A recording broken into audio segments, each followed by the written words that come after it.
ఏపీని స్వచ్ఛ ఆంధ్రగా చేయాలని సంకల్పించామని, పరిసరాలు శుభ్రంగా ఉంచేందుకు నెలలో ఒక్కరోజు కేటాయించాలని సీఎం చంద్రబాబు పిలుపునిచ్చారు. నెల్లూరు జిల్లా కందుకూరులో చంద్రబాబు పర్యటించారు. కందుకూరులో పలు అభివృద్ధి కార్యక్రమాల్లో పాల్గొన్నారు.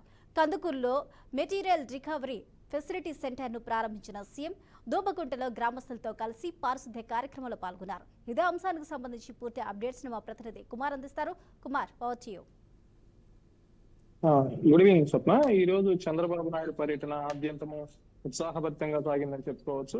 ప్రతి నెల 3వ సోమవారంలో ప్రభుత్వం చేపట్టేటువంటి స్వచ్ఛాంధ్ర కార్యక్రమంలో భాగంగా ఈ రోజు ఉమ్మడి ప్రకాశం జిల్లా కందుకూరులో సీఎం చంద్రబాబు నాయుడు పర్యటించాడు.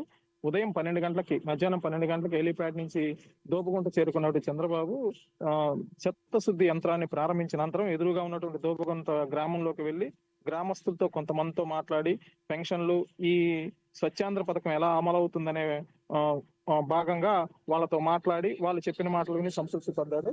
అనంతరం కొంతమంది గ్రామస్తులతో ముఖాముఖి కార్యక్రమం మార్కెట్ యార్డ్ లో నిర్వహించాడు. మార్కెట్ లో నిర్వహించిన క్రమంలో అతను ప్రతిపక్షాలపై విమర్శలు ఇస్తూనే మేము ఎందుకు సంక్షేమ పథకాలు అందించలేకపోయినాం అనేది ప్రజలకు వివరిస్తూ, మేము ఏ విధంగా సంపద సృష్టించి ప్రజలకు సంక్షేమ పథకాలు అందించగలము, ఈ స్వచ్ఛాంధ్ర అనేది ఎంత ఇంపార్టెంట్, ఈ స్వచ్ఛాంధ్ర కార్యక్రమంలో ప్రజల ఆరోగ్యాలు, ఆహారము, పరిసరాల పరిశుభ్రత ఎంత ఇంపార్టెంట్ అనేది విషయం ప్రజలకు వివరిస్తూనే నెలలో ప్రతి ఒక్క శనివారం కానీ ప్రతి ఒక్క రోజు ఏదైనా ఒక రోజు ప్రజలందరినీ స్వచ్ఛాంధ్ర వైపు, అంటే మన వీధులు కానీ, మన ఇల్లు కానీ, మన ఊరు కానీ, మన గ్రామం కానీ, మన దేశం కానీ, మన రాష్ట్రం కానీ స్వచ్ఛంగా ఎంత శుభ్రంగా ఉంటే మనం ఎంత ఆరోగ్యంగా ఉంటాము, అభివృద్ధి అలాగే సేంద్రియ ఎరువులతో పండించినటువంటి ఆహారం తింటే మనం ఎంత రోగాలకి దూరంగా ఉంటాయి అనే కార్యక్రమాన్ని బాగా వివరించే ప్రయత్నం అయితే చేశారు చంద్రబాబు నాయుడు.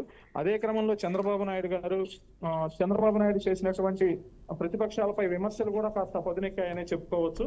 ప్రతిపక్షాలని మేము ఎందుకు అభివృద్ధి చేయలేకపోయినాము, గతంలో మేము ఇస్తామన్నటువంటి వాటిపైన ఇప్పుడు సోషల్ మీడియాలో ట్రోల్ చేస్తున్నారు, కానీ ఎందుకు లేకపోయినాము, ప్రతిపక్షం ఆంధ్ర రాష్ట్రాన్ని ఏ విధంగా అతలాకుతలం చేసిందనే ఎలా చేసిందనే ప్రయత్నాన్ని కూడా ప్రజలకు వివరించే ప్రయత్నం అయితే చేశారు స్వప్న. Thank you Kumar.